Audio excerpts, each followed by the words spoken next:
right? Last quiz of the year. Well, at least this year it is. Going to take a peek at radians, degrees, and a little bit of our graphing with our sine and cosine functions. So reminder, at least for the year at hand, we'll have these parent points later. I'm going to take this away for now because until we get to graphing, it's not really going to help us that much.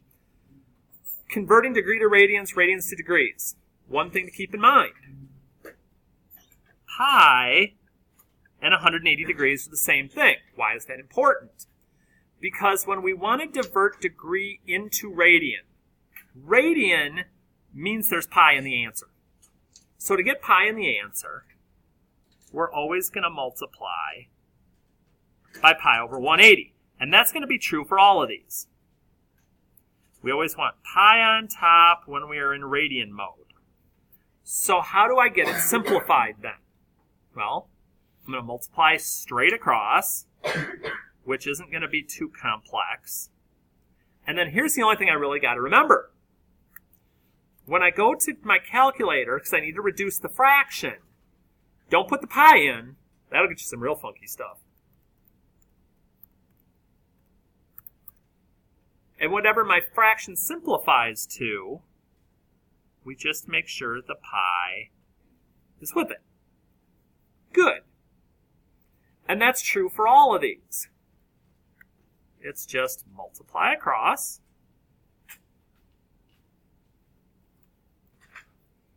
Reduce what we've got there. Again, just the coefficient. Don't touch pi. 23 over 36.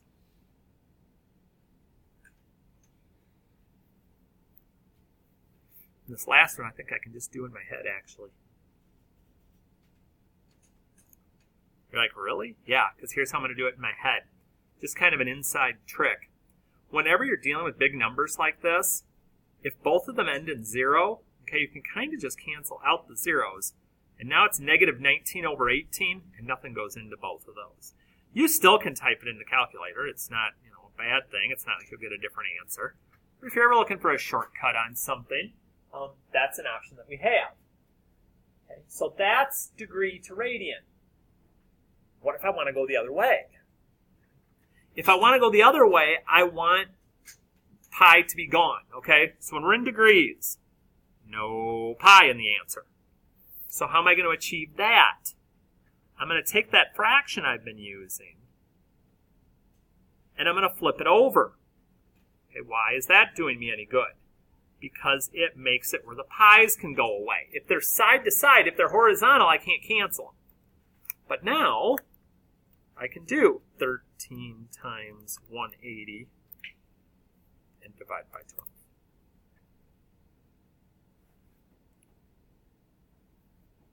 And we're in degrees. So you're like, that's going to be the same for all of them? Yep. I'm telling you, this has got the capability to be one of the easier quizzes that we've seen this semester if we just know a couple of basics. So it shouldn't be that bad. Get rid of my pi's. Move this up a little bit so we can actually see the calculator. 2 times 180, divide by 9. 440. And then our last one here, don't forget your negative. Hey, if there's a negative on it, it can go on either one of the values, but only one of them. Don't put negatives on both. So I usually will just put it up top with my numerator.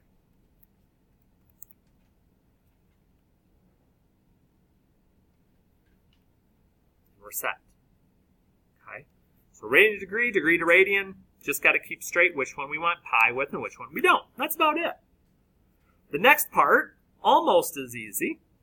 Using the radians, find the amplitude, the a value, and the period, 2 pi over b, or we can do 2 pi times 1 over b. Okay? And that can kind of depend on what the b value is. So we'll kind of take a peek at these and see what we think for most of them. So here's the good part. Well, not that there's a good and a bad. My amplitude is always the number in front of my trig function. So my amplitude here would be 1 over 10. No math to do, it's just literally the number in front. Now, here, this number after the sign, that's my b. It's not my period, so don't write b equals 8 and go on. But knowing that my b is 8, now I can find my period, which I can either do by doing 2 pi divided by b, divided by 8, and again, maybe some math enter on that stuff in front. That's a perfectly fine way to get the value. Or, my other option, and you'll notice I'm going to get the same answer either way, is to do 2 pi times 1 over b. Because if I multiply straight across, I end up right back at the same place. So you've just got to decide on your own which one makes more sense to you. Now, if some of you have been doing the graphing as we've been doing it along, you're probably more used to the 1 over b that we actually used in our chart. So maybe that's what you just want to keep doing. But both of them will work. And so for all of these, I'm not going to go crazy and do all of them because, well, it's not really necessary, to be perfectly honest. But we will take a look at 8 and 9 here. So again, I look. My amplitude's just the number in front of my sine or cosine function. In this case, they're sine. My period is 2 pi divided by b, or just over b. Or like we did before, it can be 2 pi times 1 over b. And just multiply across. Either way, I get to the answer that I'm looking for. So we just find a way that we like doing it and kind of go about our business. And the only reason here momentarily that we're going to do 9 is it's a little bit of a, I guess I'll call it, for lack of a better word, a special case. That I want to make sure you don't think is something that it isn't. So, okay, number 9. There's my amplitude.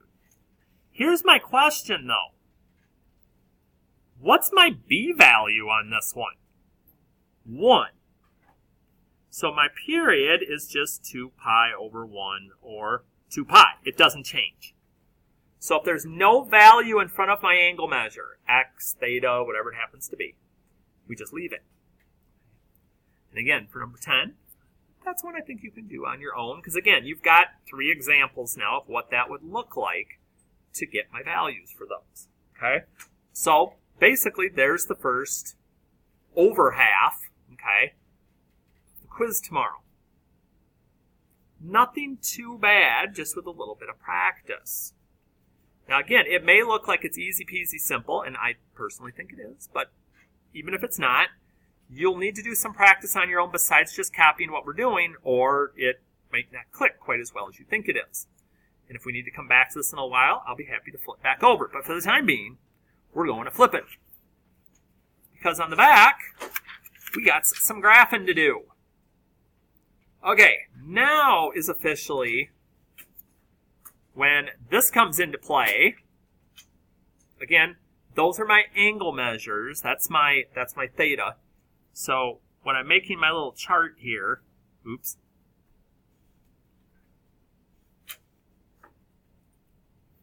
These values will always be on this side.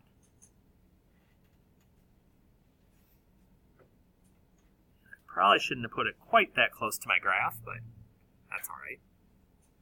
But here, and it also would help if I wrote the right trig function in there. Okay, so cosine.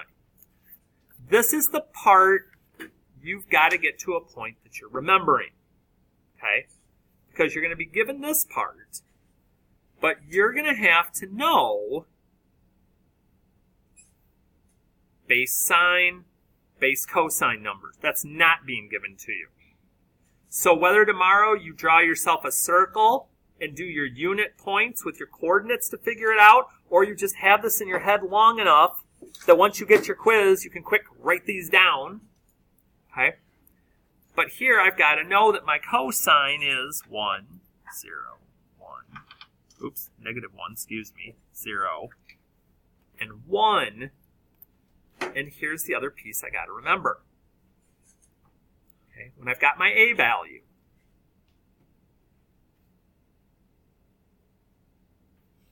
it's always that second part, the sine or the cosine, that we're multiplying by that a value. So in this case, we're multiplying all of these by 3.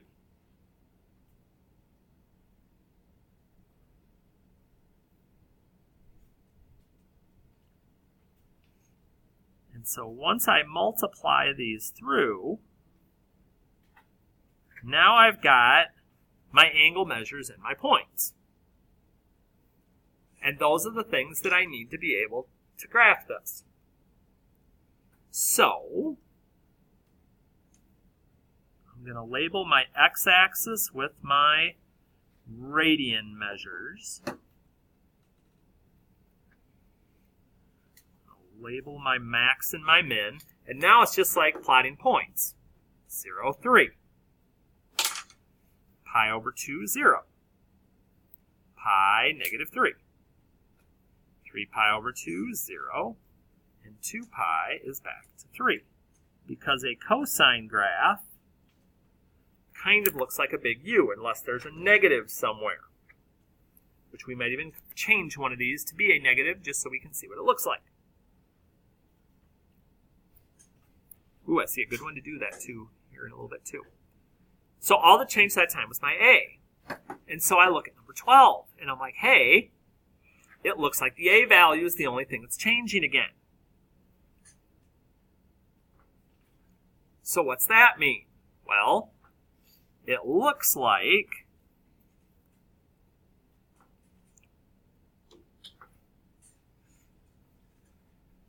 my angle measures aren't going to change because my b value is 1. So my period's not going to change at all.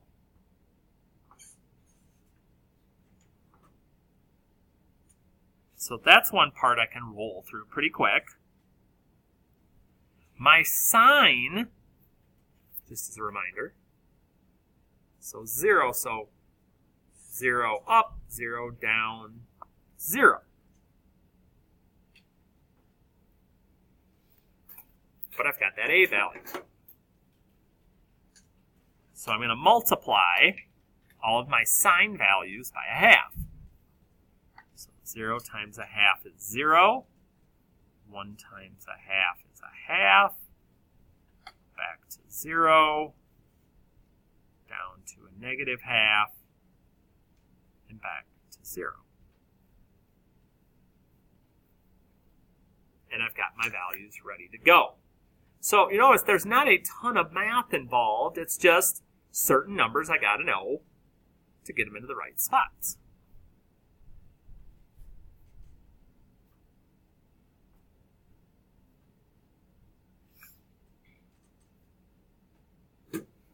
Got to know my min and my max here. And start plotting points. So 0, 0. Pi over 2. Ooh, we're the half. Half, Harty. Half. I could have left that as 1 and just gone in the middle. That would have been fine. Pi is 0. 3 pi over 2, negative a half. 2 pi is 0. And my sine graph just looks like a S that's kind of on its side.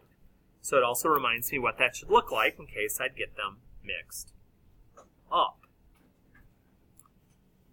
And so I start to look and I'm like, okay, so the number in front changes, how high or low we go with our values.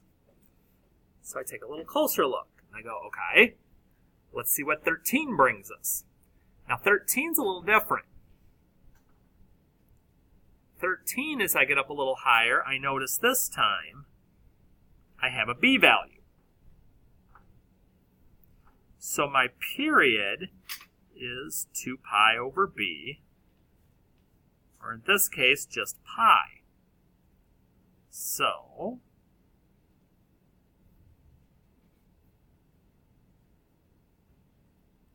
I don't know why I keep wanting to write sine for everything. Okay. So what does this mean? Well, when I get a b value, we multiply by the reciprocal, by the inverse. So if b is 2 or 2 over 1, we're going to multiply the angle measures by a half. So these cosine values will not change. My base angles are still going to be the same as they have been. But now I'm going to take all of them, and again, we multiply them by the flip of b, by the reciprocal of b. So I'm never going to tell you it's a wrong move to actually write this out with the times a half. So I know it can get a little bit squished, but it may be worth our while to get that in there.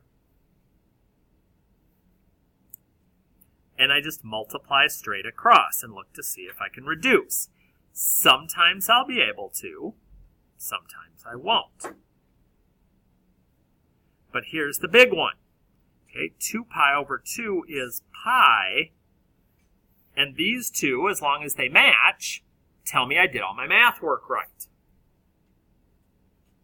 And so those are going to be the coordinate points that I'm going to be plotting on my graph. So a lot of the ones that we're doing, it's just going to be one or the other. It's not going to be that I've got to do both necessarily.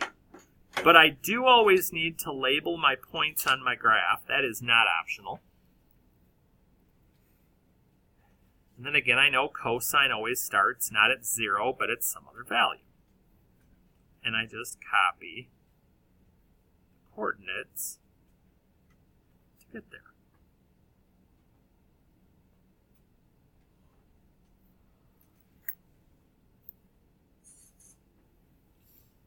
So as long as I keep A and B straight, it shouldn't be too big of a deal. So one more with B. My B is 3. My period is 2 pi over 3, and the 2 over 3 doesn't reduce, so that's just it. Sometimes they reduce, like they did here. Sometimes they don't. So once I get that set,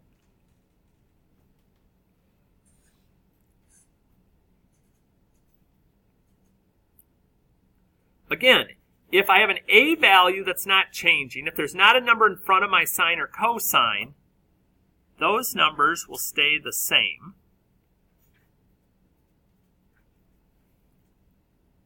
My base angles here will always stay the same, except I know this time I'm going to be multiplying by something. I take B, I flip it, and that's the magic number I'm going to multiply by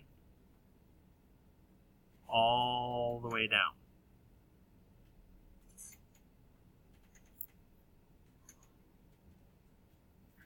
Multiply straight across, numerator, denominator.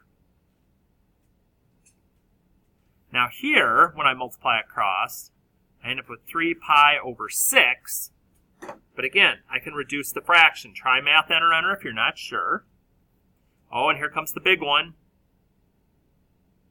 Does it match? Yes. If it matches, we're good.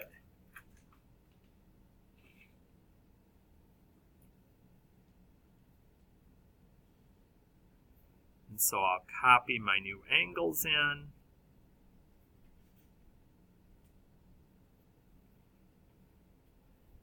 My signs didn't move from where they normally are, so 1 and -1 are perfectly fine. And again, I just copy coordinate points.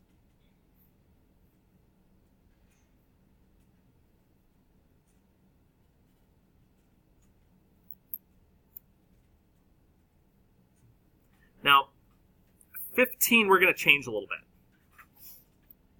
15 and 16 we're places where we got to do both things. Still not too terrible. We got a chart. But when we get to these, here's the one thing I want you to do. We're going to put a negative on our 1/2 here, just so we can kind of see what happens when we do it. So here, my A is a negative 1/2. My B is 2. So my period is 2 pi over 2, or just pi. We saw that up above in number 13.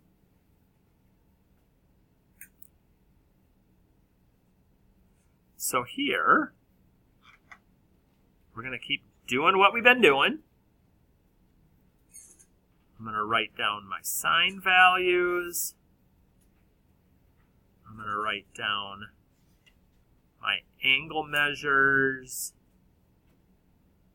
At this point, this is kind of becoming secondhand because I'm writing it down so much.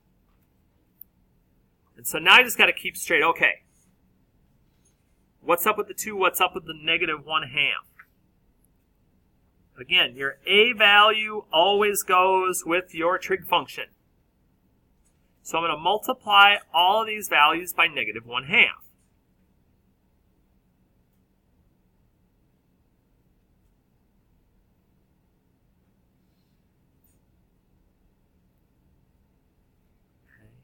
So that'll get me the height of my graph, which we'll adjust here in a minute. Take my B, flip it,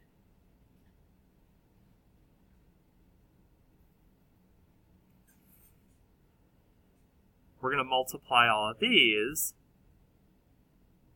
by 1/2. Now, if you get fortunate enough that you've already had a problem that you did with all of those, like we did with 13, take advantage, kind of peek up there, jot your angle measures down.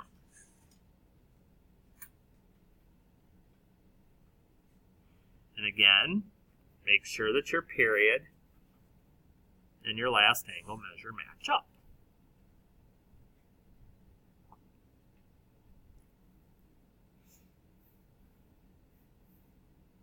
I get my angles in.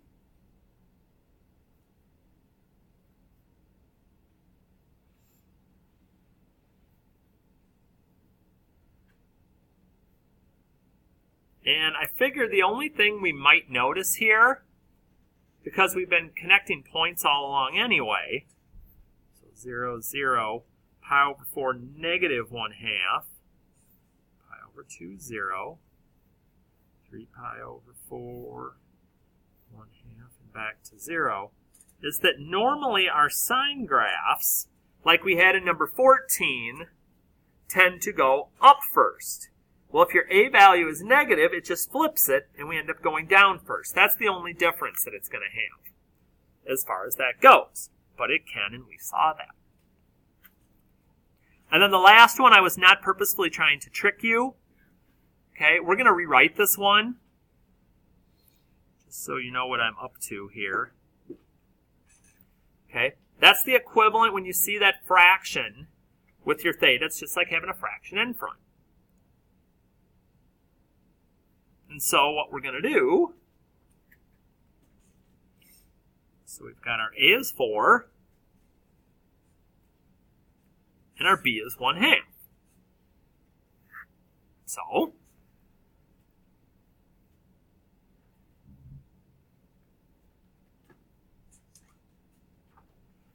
we know the drill. Write down my cosine values. Write down my angle measures.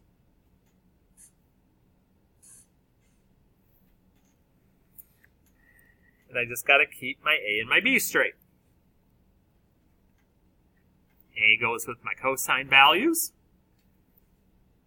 Multiply all of those by 4.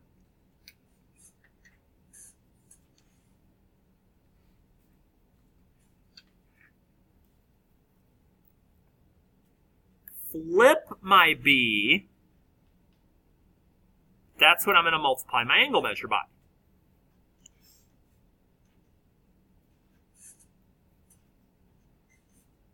And I notice I didn't do something as I'm going through here.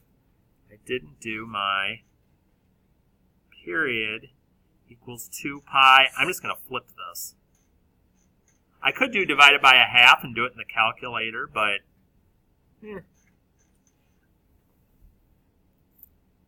So as I multiply straight across and reduce, 2 pi over 2, 2 divided by 2 is 1. 2 pi. 3 times 2 is 6, divided by 2 is 3. And here comes the big one. 2 times 2 is 4 pi. Matches up. Right answer. Good job.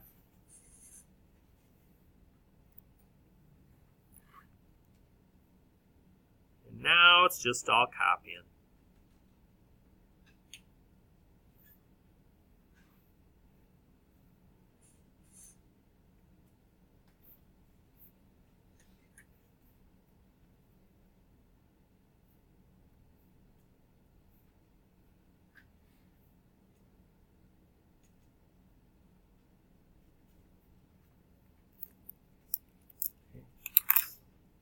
So again,